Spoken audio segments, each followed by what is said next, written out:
Hello दोस्तों, नमस्कार। स्वागत है आप सभी के एजुकेशन मंत्रा में। दोस्तों, इस वीडियो में हम बात करने वाले हैं 69,000 शिक्षक भर्ती से जुड़े हुए एक महत्वपूर्ण प्रकरण के बारे में।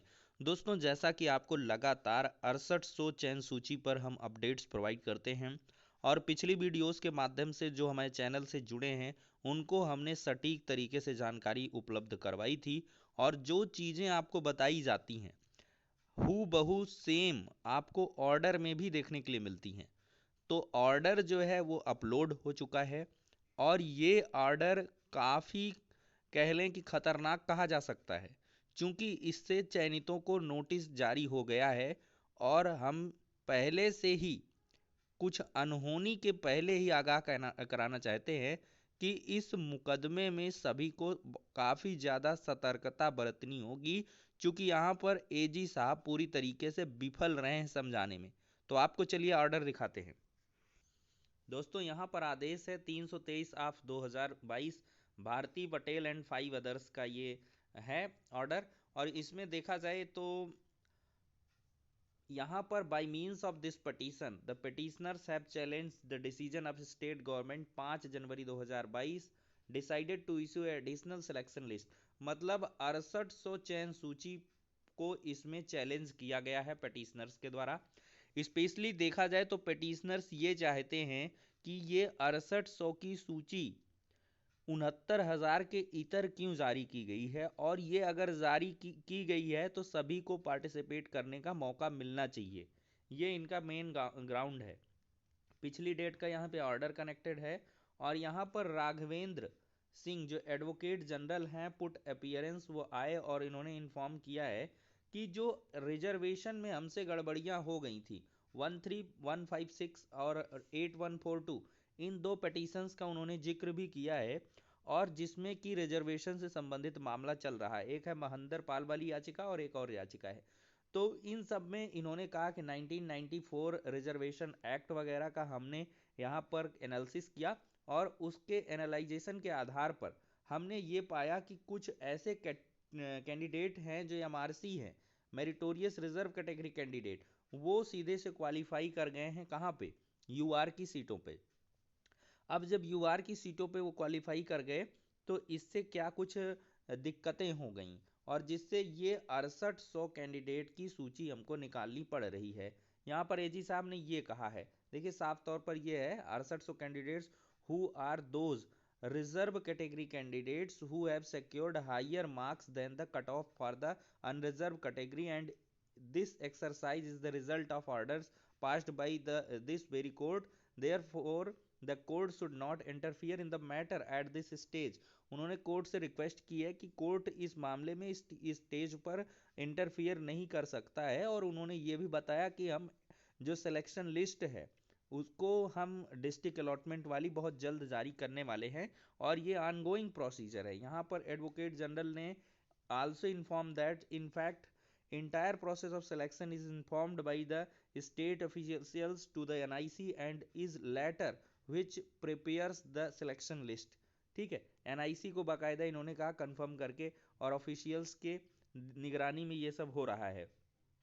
अब यहाँ पर सुप्रीम कोर्ट का ऑर्डर उन्होंने कहा है कि 25 जनवरी 2022 का वो अप्लीकेबल नहीं होता है और जिसमें ये कहा गया था कि आप जो है किसी दूसरे मतलब इसमें एडअप नहीं कर सकते हैं सीट्स को। ठीक है, यहाँ पर देखा जाए तो नो बडी, मैं थोड़ा थोड़ा पढ़ के बता रहा हूँ, पूरा मैंने ऑर्डर पढ़ा हुआ है। यहाँ पर it is nobody's case certainly not that the state that before issuing the list of persons so additional selected candidates as referred here and above an equivalent number of candidates who have been appointed earlier have been disengaged in accordance with law। और यहाँ पर उपेंद्र मिश्रा जी ने भी यहाँ पर कहा है कि ये जो भर्ती है इसमें 69,000 से ज़्यादा एक भी कैंडिडेट को नहीं भरा जा सकता है। ठीक है, और यहाँ पर राकेश कुमार चौधरी हैं, इन्होंने भी अपना पक्ष रखा है। मैं एक बड़ी महत्वपूर्ण लाइन आपको दिखाऊंगा, देखिए। However, on being asked to how if 69,000 posts have already been filled up as noticed in earlier order, these 6800 selectees would be appointed अगर 69,000 पदों पर कार्रवाई पूर्ण हो चुकी है तो इन 6800 सेलेक्टीज को आप कैसे एडजस्ट करोगे? Against which post they would be appointed, ये किन पोस्टों पर अपॉइंटेड होंगे? Whether against one post two persons can work, क्या एक पोस्ट पर, देखिए ये सेम लाइन मैंने आपको पिछली बार बताई थी, क्या एक पोस्ट पर दो पर्सन कार्य कर सकते हैं और क्या वो सैलरी पाएंगे? The learn advocate general could not satisfy the court on this count, इस काउंट का जो है कोर्ट को जवाब नहीं दे पाए एजी साहब, but stated that state has not taken any decision to oust the already appointed candidates who may have secured lesser marks than 6800 candidate, इन 6800 कैंडिडेट से जिन्होंने कम अंक पाए हुए हैं उनको बाहर करने का कोई भी सरकार का डिसीजन नहीं है। मतलब सरकार पूर्व में चयनित अभ्यर्थियों के साथ खड़ी है, वो उनको बाहर नहीं करना चाहती है। ठीक है, अब यहाँ पर देखा जाए तो आगे और काफी बड़ा ऑर्डर है इसमें, और मैं आपको मेन मेन चीजें दिखाऊंगा। यहाँ पर आपको नीचे ले चलते हैं।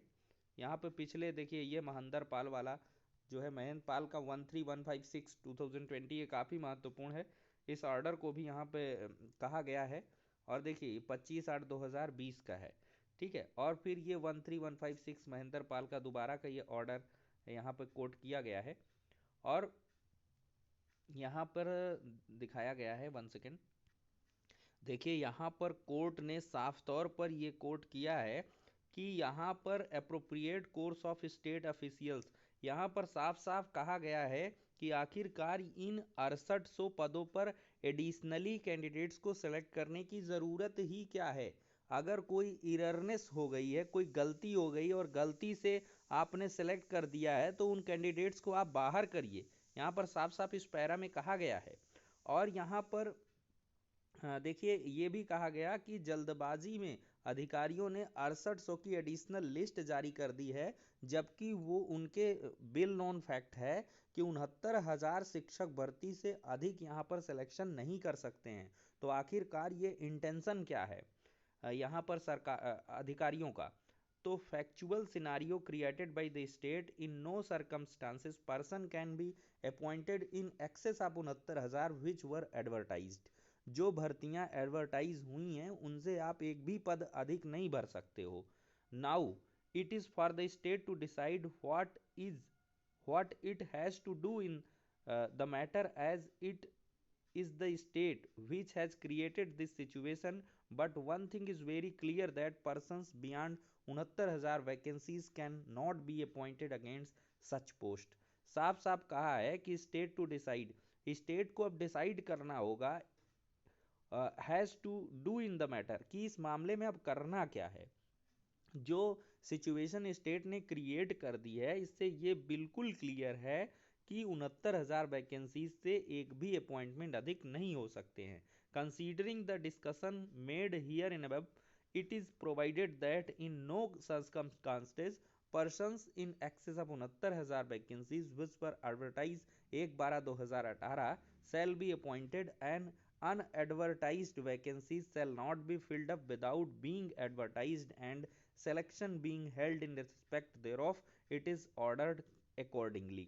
तो साफ तौर पर कहा गया कि 1 दिसंबर 2018 का जो जियो है उसके आधार पर 69,000 से अधिक एक भी पोस्ट आप नहीं भर सकते हो, और अगर आपको अलग से भरनी है तो इसके लिए एडवर्टीजमेंट निकालना होगा, अलग से एडवर्टीजमेंट निकालना होगा। Let dasti notice be issued for service upon opposite party number 6 and 8, in addition it considering the large number of selectees which are 68 and the compliances which have been involved in getting them impleaded individually and having notices served upon them। यहाँ पर साफ साफ कहा गया है कि जो भी पहले से सिलेक्टेड हैं उनको आप नोटिस करिए, उनको नोटिस इशू करिए, और इसको बाकायदे आप लोग दैनिक जागरण और टाइम्स ऑफ इंडिया में निकालिए। ठीक है, और यहाँ पर साफ साफ कहा गया है कि pendency of this petition so they may if they so choose join these proceedings, otherwise persons have been impleaded in representative capacity। तो यहाँ पर senior registrar shall facilitate adequate steps being taken for publication in the newspaper as aforesaid. तो यहाँ पर इसकी notice issue होने वाली है, सभी जो चयनित हैं अगर वो चाहते हैं तो आके इसमें पक्ष रखें, अदरवाइज जो कोर्ट को अप्रोप्रिएट लगेगा वो ऑर्डर हो जाएंगे। Pleadings be exchange between the parties, तो लिस्ट दिस केस, और यहाँ पर सारी पिटीशंस को एक साथ बंच कर दिया गया है, ठीक है। Considering the urgency in the matter as already noticed in one of the order quoted here and above, as fate of large number of selectees and those already appointed may be involved, therefore list this case। यहाँ पर चूंकि अब ये मामला काफ़ी गहरा हो चुका है और बहुत सारे सेलेक्टीज आएंगे, वो अपने पक्ष को रखेंगे, तो इस वजह से इस मैटर की थोड़ी डेट लंबी लगाई गई है 18 फरवरी 2022 की। अब आप क्या समझते हैं, कोर्ट ने इतना मतलब सीरियस इशू उठाया है, 18 फरवरी को डेट लगा दी है नेक्स्ट डेट ऑफ हियरिंग, क्या इस बीच सिलेक्शन किया जा सकता है? अगर सरकार सिलेक्शन करेगी, पहले से ही सरकार या कह लें अधिकारी फंसे हुए हैं इसमें कि इन्होंने ऐसा कैसे कर दिया, और इस बीच क्या ये पूरी लिस्ट को पूरा कर देंगे, तो ऐसे में दो धारी तलवार हो गई है। 6800 की सिलेक्शन लिस्ट पर भी यहाँ पर कह लें देर होगा, और साथ ही साथ जो पहले से सिलेक्ट हैं उनको अवश्य ही सीनियर एडवोकेट्स के साथ पक्ष रखवाना होगा, अदरवाइज यहाँ से दिक्कत हो सकती है। क्योंकि यहाँ पर एट लास्ट मुझे ये जहाँ तक लगता है कि जो सिलेक्शन पाए हुए हैं उनको यहाँ पर दिक्कतें नहीं होंगी, क्योंकि एक बार जो सिलेक्ट हो चुका है उसको यहाँ पे जॉब से निकालना थोड़ा मुश्किल है। अभी तो ये हाई कोर्ट का मामला है, सुप्रीम कोर्ट तक जाएगा, ये कोई छोटा मैटर नहीं हुआ है। लेकिन यहाँ पर अधिकारियों ने जल्दबाजी में जो गलतियाँ की हैं वो कहीं ना कहीं काफ़ी ज़्यादा मुसीबत बन चुकी हैं अभ्यर्थियों के लिए। तो फिलहाल के लिए दोस्तों इस वीडियो में इतना ही, और डिटेल्ड डिस्कशन ऑर्डर की मैंने कर दी है जो मेन पॉइंट्स थे। तो नेक्स्ट वीडियो में मिलते हैं।